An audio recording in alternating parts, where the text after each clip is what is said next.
Types of semiconductors. There are two types of semiconductors, or semiconductors are broadly classified into two. രണ്ട് തരത്തിലാണ് നമ്മൾ semi കണ്ടക്ടേഴ്സിനെ classify ചെയ്തിരിക്കുന്നത്. They are intrinsic semi conductors and extrinsic semi conductors. ആദ്യ വിഭാഗത്തെ നമ്മൾ intrinsic semi conductors എന്നും രണ്ടാമത്തതിനെ നമ്മൾ extrinsic semi conductors എന്നും വിളിക്കുന്നു. എന്താണ് intrinsic semi conductors? What are intrinsic semi conductors? A semiconductor in its purest form, ഏറ്റവും ശുദ്ധമായ പ്യുവറായിട്ടുള്ള ഒരു സെമി കണ്ടക്ടർ ക്രിസ്റ്റൽ, അതായത് ഒരു സിലിക്കൺ ക്രിസ്റ്റൽ നമ്മൾ കൺസിഡർ ചെയ്യുകയാണെങ്കിൽ അതിൽ സിലിക്കൺ ആറ്റംസ് മാത്രമേ കാണൂ. ആ ക്രിസ്റ്റൽ പൂർണ്ണമായും സിലിക്കൺ ആറ്റം കൊണ്ട് നിർമ്മിക്കപ്പെട്ടവയാണ്. അതുപോലെ തന്നെ ഒരു ജെർമേനിയം ക്രിസ്റ്റലിനെ പറ്റിയാണ് നമ്മൾ സ്റ്റഡി ചെയ്യുന്നതെങ്കിൽ അതിൽ ജെർമേനിയം ആറ്റംസ് മാത്രമേ കാണപ്പെടൂ. അതുകൊണ്ടാണ് നമ്മൾ അതിൻ്റെ purest form, a semiconductor in its purest form is called as intrinsic semiconductors. Now when it comes to extrinsic semiconductors, extrinsic semiconductors എന്ന് പറഞ്ഞാൽ ഇൻട്രിൻസിക് സെമി കണ്ടക്ടേഴ്സിൻ്റെ ചില പ്രോപ്പർട്ടീസിൽ വ്യത്യാസം വരുന്നത്. പ്രോപ്പർട്ടീസ് എന്ന് ഉദ്ദേശിക്കുന്നത് ഇലക്ട്രിക്കൽ കണ്ടക്ടിവിറ്റി എന്ന ആ ഒരു ഫാക്ടറിൽ മാറ്റങ്ങൾ കൊണ്ടുവരാം. ഇലക്ട്രിക്കൽ കണ്ടക്ടിവിറ്റി കൂട്ടുന്നതിലേക്കായി we will deliberately add some atoms having the same characteristics and same size of silicon or germanium into the silicon crystal or germanium crystal. ആ ക്രിസ്റ്റലിൻ്റെ ഫോർമേഷൻ നടക്കുമ്പോൾ some of the germanium atoms or silicon atoms are replaced by some other atoms having same size as that of silicon or germanium and having the same characteristics as that of germanium or silicon. വളരെ കുറഞ്ഞ ഒരു രീതിയിൽ മാത്രമേ നമ്മളിതിൽ add ചെയ്യുന്നുള്ളൂ. അതായത് parts per million എന്ന ഒരു ഓർഡറിലാണ് നമ്മൾ പലപ്പോഴും ഈ പറയുന്ന എക്സ്റ്റേണൽ ആറ്റംസ് അല്ലെങ്കിൽ ഇമ്പ്യൂരിറ്റി ആറ്റത്തിനെ നമ്മൾ ആഡ് ചെയ്യുന്നത്. അത്തരത്തിൽ ഇമ്പ്യൂരിറ്റി ആറ്റംസ് ആഡ് ചെയ്ത് രൂപപ്പെടുത്തുന്ന സെമി കണ്ടക്ടേഴ്സിനെയാണ് നമ്മൾ എക്സ്ട്രിൻസിക് സെമി കണ്ടക്ടേഴ്സ് എന്ന് വിളിക്കുക. Generally that impurity atoms may be from the third group or fifth group, അല്ലെങ്കിൽ വാലൻസി 3 വരുന്നതോ അല്ലെങ്കിൽ വാലൻസി 5 വരുന്നതോ ആയിട്ടുള്ള ആറ്റംസാണ് നമ്മൾ ജനറലായിട്ട് ഡോപ്പിങ്ങിന് ഉപയോഗിക്കുമ്പോൾ ആ തേർഡ് ഗ്രൂപ്പ് എന്ന് പറയുമ്പോൾ ആ തേർഡ് ഗ്രൂപ്പിലോ അല്ലെങ്കിൽ ഫിഫ്ത്ത് ഗ്രൂപ്പിലോ നമ്മൾ എടുക്കുന്ന ആറ്റത്തിൻ്റെ സൈസ് എന്ന് പറയുന്നത് സിലിക്കണോളം അല്ലെങ്കിൽ ജെർമേനിയത്തിനോളം ആയിരിക്കണം. ആ ഒരു ക്രിസ്റ്റൽ ലാറ്റിസിൽ ആ ഒരു ജെർമേനിയത്തെ സിലിക്കനെ റീപ്ലേസ് ചെയ്ത് അത് അവിടെ ഓക്യുപ്പൈ ചെയ്യുന്ന സൈസ് ആയിരിക്കണം. അത്തരത്തിലുള്ള ആറ്റംസാണ് നമ്മൾ ഡോപ്പിങ്ങിനായി ഉപയോഗിക്കുന്നത്. So that is what is called extrinsic semiconductors. അപ്പോൾ ഇൻട്രിൻസിക് സെമി കണ്ടക്ടറും എക്സ്ട്രിൻസിക് സെമി കണ്ടക്ടേഴ്സും എന്താണെന്നുള്ളത് മനസ്സിലായി എന്ന് വിചാരിക്കുന്നു. You are clear about intrinsic semiconductor and extrinsic semiconductors. ഈ വീഡിയോയിൽ നമ്മൾ ഇൻട്രിൻസിക് സെമി കണ്ടക്ടേഴ്സിനെ കുറിച്ച് മാത്രമാണ് ഡീറ്റെയിൽ ആയിട്ട് നോക്കുന്നത്. So intrinsic semi conductor, we know that silicon and germanium have 4 valence electrons. In its crystalline structure, every silicon or germanium atom tends to share one of its 4 valence electrons with each of its 4 nearest neighbor atoms, and also to take share of 1 electron from each such neighbor. These shared electron pairs are referred to as forming a covalent bond or simply a valence bond. നമ്മൾ നേരത്തെ കണ്ടതാണ് സിലിക്കണും ജെർമേനിയത്തിൻ്റെയും valency എന്ന് പറയുന്നത് 4ആണ്. അതിൻ്റെ outermost ഷെല്ലിൽ 4 ഇലക്ട്രോൺസുകളുണ്ട്. അപ്പോൾ ഒരു silicon atom അല്ലെങ്കിൽ ഒരു ജെർമേനിയം ആറ്റം അതിൻ്റെ സ്റ്റെബിലിറ്റി കൈവരിക്കണമെങ്കിൽ അതിനൊരു ഒക്ടേറ്റ് ഫോം ചെയ്യണം. എന്ന് പറഞ്ഞാൽ 8 ഇലക്ട്രോൺസ് അതിൻ്റെ ഔട്ടർമോസ്റ്റ് ഷെല്ലിൽ വരണം. അപ്പോൾ ഓരോ സിലിക്കൺ ആറ്റം അല്ലെങ്കിൽ ജെർമേനിയം ആറ്റം ചിന്തിക്കുന്നത് somehow they have to get 4 other electrons. വേറെ എവിടെ നിന്നെങ്കിലും 4 ഇലക്ട്രോൺസുകളെ കൂടി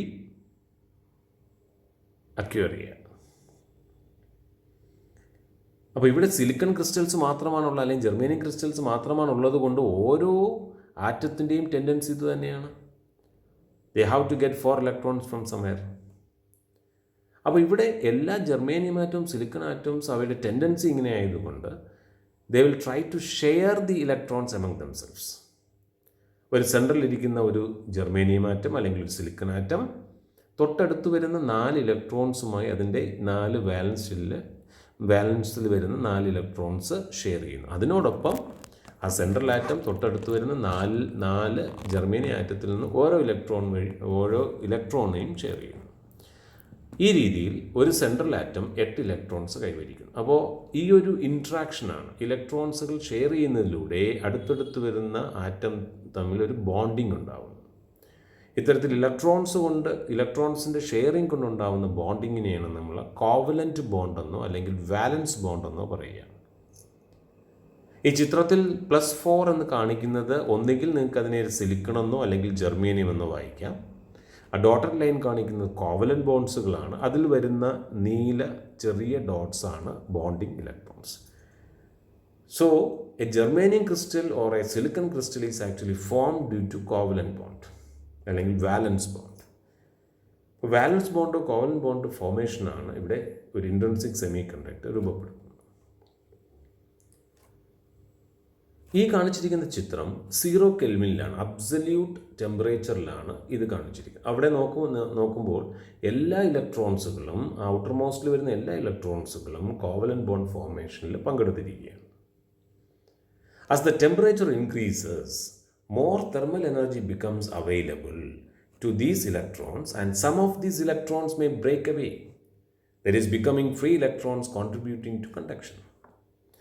എന്നാൽ ടെമ്പറേച്ചർ കൂടുക എന്ന് ഉദ്ദേശിക്കുന്നത് as we take this system to room temperature, നമ്മുടെ റൂം ടെമ്പറേച്ചറിലേക്ക് കൊണ്ടുവരുമ്പോൾ തന്നെ അവിടെ ഉണ്ടായിരുന്ന ടെമ്പറേച്ചർ വ്യതിയാനത്തിൽ നിന്നുണ്ടാകുന്ന thermal energy, that thermal energy may be sufficient enough to knock out an electron from the valence bond. ആ വാലൻസ് ബോണ്ടിൽ പങ്കെടുക്കുന്ന ഒരു ഇലക്ട്രോണിനെ വേണമെങ്കിൽ അവിടെ നിന്നും നോക്കൗട്ട് ചെയ്യാം. ആ എനർജി കൊടുത്ത് ആ ഇലക്ട്രോൺസ്, വാലൻസിലുള്ള ഇലക്ട്രോൺസിന് ഫോർബിഡൻ എനർജി, നമ്മൾ നേരത്തെ ഡിസ്കസ് ചെയ്ത ഫോർബിഡൻ എനർജി ഗ്യാപ്പ് ഓവർകം ചെയ്ത് കണ്ടക്ഷൻ ബാൻഡിലെ ഏതെങ്കിലും ഒരു എനർജി സ്റ്റേറ്റിലേക്ക് ഇലക്ട്രോണിന് എത്തിച്ചേരാൻ സാധിക്കും. അത്രയും ചെറിയൊരു ടെമ്പറേച്ചർ മതി അവിടുത്തെ സെമി കണ്ടക്ടേഴ്സിൻ്റെ കേസിൽ ആ ഫോർബിഡൻ എനർജി ഗ്യാപ്പ് ക്രോസ് ചെയ്യാൻ.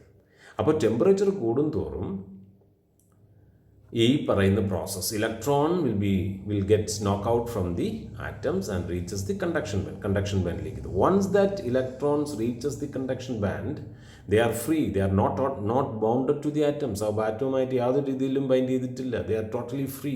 So that will create current conduction. അത് ആ സെമി കണ്ടക്ടിങ് ക്രിസ്റ്റലിൻ്റെ കറണ്ട് കണ്ടക്ടിവിറ്റി വർദ്ധിപ്പിക്കും. So as more and more electron reaches the conduction band, more the conductivity of the crystal. The thermal energy effectively ionizes only a few atoms in the crystalline lattice and creates a vacancy in the bond. ഇത്തരത്തിൽ വരുന്ന temperature വ്യതിയാനം വളരെ കുറച്ച് ഇലക്ട്രോൺസുകളെ മാത്രമേ knockout ചെയ്യുന്നുള്ളൂ, അല്ലെങ്കിൽ കുറച്ച് ആറ്റത്തിനെ മാത്രമേ അയോണൈസ് ചെയ്യപ്പെടുന്നുള്ളൂ. അപ്പോൾ ഇലക്ട്രോൺ ഒരു വാലൻസ് ബോണ്ടിൽ നിന്നും നോക്കൗട്ട് ചെയ്യപ്പെടുമ്പോൾ there creates A vacancy in the bond. അവിടെ ഒരു വാക്കൻസി ക്രിയേറ്റ് ചെയ്യപ്പെടുന്നു, ഡെഫിഷ്യൻ്റ് ഓഫ് ഇലക്ട്രോൺ വരുന്നു. ഈ ചിത്രത്തിൽ നിങ്ങൾക്ക് സൈറ്റ് 1-ൽ നേരത്തെ ഒരു ഇലക്ട്രോൺ ഉണ്ടായിരുന്നു, എന്നാൽ നമ്മളതിനെ റൂം ക്രിസ്റ്റലിനെ റൂം ടെമ്പറേച്ചറിലേക്ക് കൊണ്ടുവന്നപ്പോൾ ആ ടെമ്പറേച്ചർ വ്യത്യാസത്തിൽ നിന്നുണ്ടായ തെർമൽ എനർജി ഇലക്ട്രോൺ അക്വയർ ചെയ്യുകയും ആ ഇലക്ട്രോൺ ആ ബോണ്ട് ഫോർമേഷനിൽ നിന്നും അത്, അല്ലെങ്കിൽ അതിൻ്റെ വാലൻസ് ഷെല്ലിൽ നിന്നും അത് കണ്ടക്ഷൻ ബാൻഡിലേക്ക് അത് പോയി. വാലൻസ് ബാൻഡിൽ നിന്നും കണ്ടക്ഷൻ ബാൻഡിലേക്ക് പോവുകയാണ് ചെയ്യുന്നത്. അങ്ങനെ പോകുമ്പോൾ അവിടെ ഒരു ഡെഫിഷ്യൻസി ക്രിയേറ്റ് ചെയ്യപ്പെടുന്നു, ഒരു ഇലക്ട്രോൺ വാക്കൻസി ഉണ്ടാകുന്നു. അത്തരത്തിലുണ്ടാവുന്ന ഇലക്ട്രോൺ വാക്കൻസികളെയാണ് നമ്മൾ ഹോൾസ് എന്ന് പറയുന്നത്. So when an electron gets knocked out from the atom, there is a deficiency of electron, or an electron vacancy is created, and that electron vacancy is what is called holes. So site 1-ൽ ഒരു hole create ചെയ്യപ്പെടുന്നു. അപ്പോൾ ഒരു electron പോകുമ്പോൾ ഒരു hole create ചെയ്യപ്പെടുന്നു. This vacancy with the effective positive electronic charge is called a hole. ഈ ഹോളിനൊരു positive ക്യാരക്ടറാണുള്ളത്, എന്നാൽ അതൊരു പാർട്ടിക്കിളേ അല്ല, ഒരു പ്രോട്ടോൺ പോലെ ഒരു പാർട്ടിക്കിളേ അല്ല, അതൊരു ഡെഫിഷ്യൻറ്റ് സ്പേസ് മാത്രമാണ് കാണിക്കുന്നത്. പക്ഷേ ഇങ്ങനെ ഒരു ഡെഫിഷ്യൻസി ഇവിടെ ഉണ്ടാകുമ്പോൾ തൊട്ടടുത്തുള്ള ഇലക്ട്രോണിന് ആ ഡെഫിഷ്യൻറ്റ് പ്ലേസിലേക്ക് വരാനൊരു ടെൻഡൻസി ഉണ്ടാകും. The gets attracted towards that site, vacant site. അത്തരത്തിലുള്ള ഒരു അട്രാക്ഷൻ, ഇലക്ട്രോൺ അട്രാക്റ്റ് ചെയ്യുന്നത്, നമുക്കറിയാം ഒരു പ്രോട്ടോൺ ഇലക്ട്രോൺ അട്രാക്റ്റ് ചെയ്യുന്ന പോലെ ആ ഒരു ടെൻഡൻസി അവിടെ ഉള്ളത് കൊണ്ടാണ് നമ്മളതിനെ പോസിറ്റീവ് ഇലക്ട്രോണിക് ചാർജ് എന്നുള്ള രീതിയിൽ കാണുന്നത്. Holes are not particles. നിങ്ങൾ എപ്പോഴും അത് ഓർമ്മയുണ്ടാവണം. Holes are not particle, they are only vacant spaces. Now, in intrinsic semiconductors, the number of free electrons, Ne, is equal to the number of holes. Ne represent ചെയ്യുന്നത് അല്ലെങ്കിൽ denote ചെയ്യുന്നത് number of electrons ആണ്. NH എന്ന് പറയുന്നത് ഹോൾസിൻ്റെ എണ്ണവും. ഒരു intrinsic semi കണ്ടക്ടറിൽ NEയുടെയും NHൻ്റെയും value same ആയിരിക്കും. കാരണം ഒരു ഇലക്ട്രോൺ നോക്കൗട്ട് ചെയ്യപ്പെടുമ്പോൾ അവിടെ സ്വാഭാവികമായിട്ടൊരു ഹോളും ക്രിയേറ്റ് ചെയ്യപ്പെടുന്നു. രണ്ട് ഇലക്ട്രോൺ നോക്കൗട്ട് ചെയ്യപ്പെടുമ്പോൾ രണ്ട് ഹോൾസും ക്രിയേറ്റ് ചെയ്യപ്പെടുന്നു. അതുകൊണ്ട് ഇൻട്രിൻസിക് സെമി കണ്ടക്ടറിൻ്റെ കേസിൽ തെർമൽ അജിറ്റേഷൻ കൊണ്ട് ഉണ്ടാവുന്ന ഇലക്ട്രോൺ നമ്പറും ഹോൾ നമ്പറും എപ്പോഴും സെയിം ആയിരിക്കും. So Ne is equal to NH. Now, Ne is equal to NH is equal to Ni, where Ni is called the intrinsic carrier concentration. That is, Ne into NH will be equal to Ni square. ഇങ്ങനെ നമുക്ക് അതിൻ്റെ ആ equation വായിക്കാം. Ne into NH is equal to Ni square. Semiconductors possess the unique property in which, apart from electrons, holes also move. ഇലക്ട്രോണിൻ്റെ movement പോലെ തന്നെ ഹോൾസിനൊരു movement ഉണ്ടെന്ന് പറയാം. പക്ഷേ ശരിക്ക് ഹോൾസ് മൂവ് ചെയ്യുന്നില്ല. Holes are not moving, they are actually created. Holes create ചെയ്യപ്പെടുകയാണ്. ഒന്നാമത്തെ സൈറ്റിലുണ്ടായിരുന്ന ഒരു ഹോള് കുറച്ച് കഴിയുമ്പോൾ രണ്ടാമത്തെ സൈറ്റിൽ ക്രിയേറ്റ് ചെയ്യപ്പെടാം. But we see that the holes are moving from site 1 to site 2. But actually it's not movement of holes, but it's actually creation of holes. അതെങ്ങനെയാണെന്ന് നമുക്ക് നോക്കാം. Suppose there is a hole at site 1 as shown in the figure. നമ്മൾ നേരത്തെ കണ്ട അതേ figure തന്നെയാണ്. Thermal agitation കൊണ്ട് ഒന്നാമത്തെ സൈറ്റിലിരുന്ന ഒരു ഇലക്ട്രോൺ കണ്ടക്ഷൻ ബാൻഡിലേക്ക് പോയി. അപ്പോൾ അവിടെ ഒന്നാമത്തെ സൈറ്റിൽ ഒരു ഹോൾ ക്രിയേറ്റ് ചെയ്യപ്പെട്ടു. And electron from the covalent bond at site 2, രണ്ടാമത്തെ സൈറ്റിൽ നിന്നും the electron may jump to the vacant site 1. അതിനൊരു അഫിനിറ്റി ഉണ്ടാവും. അവിടെ ഒരു വാക്കൻറ്റ് സ്പേസ് കിടക്കുന്നുണ്ട്. തൊട്ടടുത്തിരിക്കുന്ന ഇലക്ട്രോണ് വേണമെങ്കിൽ അവിടെ പോയി ആ വാക്കൻറ്റ് സ്പേസ് ഫില്ലപ്പ് ചെയ്യാം. അങ്ങനെ ഫില്ലപ്പ് ചെയ്യുമ്പോൾ രണ്ടാമത്തെ സൈറ്റിൽ എവിടെ നിന്നാണോ ഇലക്ട്രോൺ ആ ഹോളിലേക്ക് ആ വാക്കൻറ്റ് സ്പേസിൽ പോവുകയും റീകോമ്പിനേഷൻ നടക്കുകയും ചെയ്യുന്നത്, എവിടെ നിന്നാണോ ഇലക്ട്രോൺ പോയത് അവിടെ ഒരു വാക്കൻറ്റ് സ്പേസ് ക്രിയേറ്റ് ചെയ്യപ്പെടും. അപ്പോൾ രണ്ടാമത്തെ സൈറ്റിൽ നിന്നൊരു ഇലക്ട്രോൺ ഒന്നാമത്തെ സൈറ്റിലുള്ള ഹോൾ അല്ലെങ്കിൽ വാക്കൻറ്റ് സ്പേസിലേക്ക് പോവുകയും അവിടെ റീകോമ്പിനേഷൻ നടക്കുകയും ചെയ്യുമ്പോൾ രണ്ടാമത്തെ സൈറ്റിൽ ഒരു ഹോൾ ക്രിയേറ്റ് ചെയ്യപ്പെടും. So we think that the holes are moving from site 1 to site 2, but actually not. It is actually the electron from the site 2 moves to site 1, thereby holes are created in the opposite direction. Thus, after such a jump, the hole is at site 2 and the site 1 has now an electron. Therefore, apparently the holes has moved from site 1 to site 2. And that process is actually demonstrated in the second figure. രണ്ടാമത്തെ ഫിഗറിൽ നമ്മളിപ്പോൾ discuss ചെയ്ത കാര്യം demonstrate ചെയ്തിട്ടുണ്ട്, അല്ലെങ്കിൽ അത് diagrammatic ആയിട്ട് കാണിച്ചു തന്നിട്ടുണ്ട്. ഒന്നാമത്തെ സൈറ്റിലിരുന്ന ഹോളിലേക്ക് രണ്ടാമത്തെ സൈറ്റിൽ നിന്ന് ഇലക്ട്രോൺ ചെല്ലുകയും അത് റീകോമ്പിനേഷൻ പ്രോസസ്സ് അവിടെ നടക്കുകയും ചെയ്യുമ്പോൾ രണ്ടാമത്തെ സൈറ്റിൽ ഒരു ഹോൾ ക്രിയേറ്റ് ചെയ്യപ്പെടും. Note that the electron originally set free is not involve in the process of hole motion. നേരത്തെ നമ്മൾ കണ്ട ആ തെർമൽ അജിറ്റേഷൻ കൊണ്ട് നോക്കൗട്ട് ചെയ്യപ്പെട്ട ഇലക്ട്രോൺ അല്ല ഇവിടെ റീകോമ്പിനേഷൻ പ്രോസസ്സിൽ ഇൻവോൾവ് ചെയ്തിരിക്കുന്നത്. നോക്കൗട്ട് ചെയ്യപ്പെട്ട ഇലക്ട്രോൺസ് കണ്ടക്ഷൻ ബാൻഡിലാണുള്ളത്. എന്നാൽ ഈ പറയുന്ന റീകോമ്പിനേഷൻ പ്രോസസ്സ് നടക്കുന്നത് വാലൻസ് ഷെല്ലിലുള്ള ഇലക്ട്രോൺസുകളുടെ മൂവ്മെൻറ്റ് കൊണ്ടാണ്. The free electron moves completely independently as conduction electron and give rise to an electronic current I. Conduction ബാൻഡിലേക്ക് പോയ ഇലക്ട്രോൺസിൻ്റെ മൂവ്മെൻറ്റ് കൊണ്ട് ഒരു ഇലക്ട്രോൺ കറണ്ട് ഉണ്ടാകാം. ആ ഇലക്ട്രോൺ കറണ്ടിനെ നമ്മൾ IE എന്ന് വിളിക്കുന്നു. Remember that the motion of hole is only a convenient way of describing the actual motion of bound electrons. So ഹോൾസിൻ്റെ ക്രിയേഷൻ നടക്കുന്നത് വാലൻസ് ഷെല്ലുള്ള ഇലക്ട്രോൺസിൻ്റെ മൂവ്മെൻറ്റ് കൊണ്ടാണ്.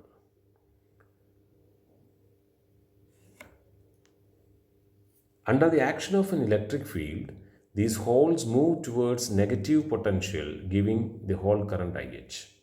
അപ്പോൾ വാലൻസ് ഷെല്ലുള്ള ഇലക്ട്രോൺസിൻ്റെ മൂവ്മെൻറ്റ് കൊണ്ട് ഒരു സൈറ്റിൽ നിന്നും വാക്കൻ്റ് ആയിട്ടുള്ള മറ്റൊരു സൈറ്റിലേക്ക് ഒരു വാലൻസ് ഇലക്ട്രോൺസ് മൂവ് ചെയ്യപ്പെടുമ്പോൾ ഹോൾസ് ഓപ്പോസിറ്റ് ഡയറക്ഷനിൽ ക്രിയേറ്റ് ചെയ്യപ്പെടുന്നു.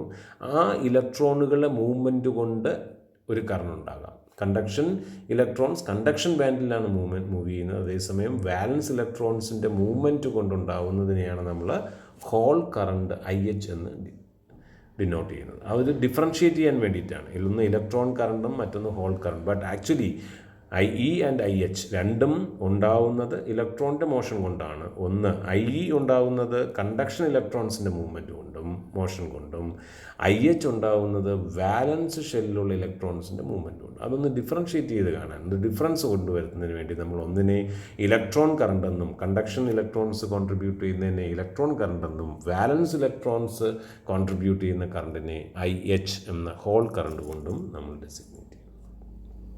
So the total current, or intrinsic semiconductor case, the total current is actually the sum of electron current IE and the Hall current IH. So we have I is equal to IE plus IH. ഇത് ഈ സമവാക്യം ഓർത്തിരിക്കണം. I is equal to total current in an intrinsic semiconductor is the sum of electron current IE and the Hall current IH. An intrinsic semiconductor will behave like an insulator at T is equal to 0 Kelvin. നേരത്തെ നമ്മൾ കണ്ടതാണ്. 0 Kelvinൻ്റെ കേസിൽ there are no free electrons, so it will act like an insulator. It will not conduct current. It is the thermal energy at higher temperature, that is greater than 0 Kelvin, which excites some electrons from the valence band to the conduction band. These thermally excited electrons at T greater than 0 Kelvin partially occupy the conduction band. അതിൻ്റെ ഒരു diagrammatic representation ആയിരിക്കും. 0 Kelvinലാണ് ആദ്യത്തെ figure കാണിക്കുന്നത്. 0 Kelvin corresponding ആയിട്ടുള്ള ഒരു intrinsic സെമികണ്ടക്ടറാണ്. There you can see that valence band is completely filled and the conduction band is empty. Valence ബാൻഡിലുള്ള എല്ലാ എനർജി സ്റ്റേറ്റുകളും ഇലക്ട്രോൺസ് ഓക്യുപ്പൈ ചെയ്തിട്ടുണ്ട്. എന്നാൽ കണ്ടക്ഷൻ ബാൻഡിലെ എനർജി ലെവൽസുകൾ ഒന്നും തന്നെ ഇലക്ട്രോൺ കൊണ്ട് ഫില്ലപ്പ് ചെയ്തിട്ടില്ല. ദാറ്റ് ഈസ് ടോട്ടലി എംപ്റ്റി ആണ്. ഇതാണ് ഒരു ഇൻട്രിൻസിക് സെമികണ്ടക്ടർ അറ്റ് 0 Kelvin. എന്നാൽ when that temperature increases, രണ്ടാമത്തെ ഫിഗറിലേക്ക് നോക്കിയാൽ some electrons reaches the conduction band. അപ്പം വാലൻസ് ബാൻഡിലിരിക്കുന്ന ഒരു ഇലക്ട്രോൺ കണ്ടക്ഷൻ ബാൻഡിലേക്ക് വരുമ്പോൾ സ്വാഭാവികമായിട്ട് വാലൻസ് ഷെല്ലിൽ ഒരു ഹോൾ ക്രിയേറ്റ് ചെയ്യപ്പെടും. അപ്പോൾ ചില വാലൻസ് ബാൻഡിലുള്ള ചില എനർജി സ്റ്റേറ്റുകളിൽ നിന്നും ചില ഇലക്ട്രോൺസ് ആ തെർമൽ എനർജി സ്വീകരിച്ച് എനർജി ഗ്യാപ്പ് ഓവർകം ചെയ്ത് കണ്ടക്ഷൻ ബാൻഡിൽ ചില എനർജി സ്റ്റേറ്റിലേക്ക് വന്ന് ഫില്ലപ്പ് ചെയ്യുന്നു. അപ്പോൾ സ്വാഭാവികമായിട്ട് വാലൻസ് ഷെല്ലിൽ ചില വാക്കൻസികൾ ക്രിയേറ്റ് ചെയ്യപ്പെടുന്നു. ആ വാക്കൻസികളെയാണ് നമ്മൾ ഹോൾസ് എന്ന് പറയുന്നത്. Those electron vacant spaces create in the valence shell, they are called holes. അപ്പോൾ ഇവിടെ black dots represents electrons and white dot represents holes. അപ്പോൾ ഇത്രയും നമ്മൾ ഡിസ്കസ് ചെയ്തതിൻ്റെ ആ ഒരു ഡയഗ്രമാറ്റിക് അല്ലെങ്കിൽ എനർജി ബാൻഡ് ഡയഗ്രമാണ് ലാസ്റ്റ് നമ്മൾ കാണിച്ചിരിക്കുന്നത്. ഇത് വളരെ ശ്രദ്ധിച്ച് പഠിക്കണം. ചില എക്സാമുകൾക്കൊക്കെ ഇത്തരത്തിലുള്ള എനർജി ബാൻഡ് വരയ്ക്കാനായിട്ട് പറയാറുണ്ട്. So I think intrinsic semiconductor is clear to you. അടുത്ത വീഡിയോയിൽ നമ്മൾ എക്സ്ട്രിൻസിക് സെമി കണ്ടക്ടേഴ്സിനെ കുറിച്ച് ഡീറ്റെയിൽ ആയിട്ട് ഡിസ്കസ് ചെയ്യും. Thank you.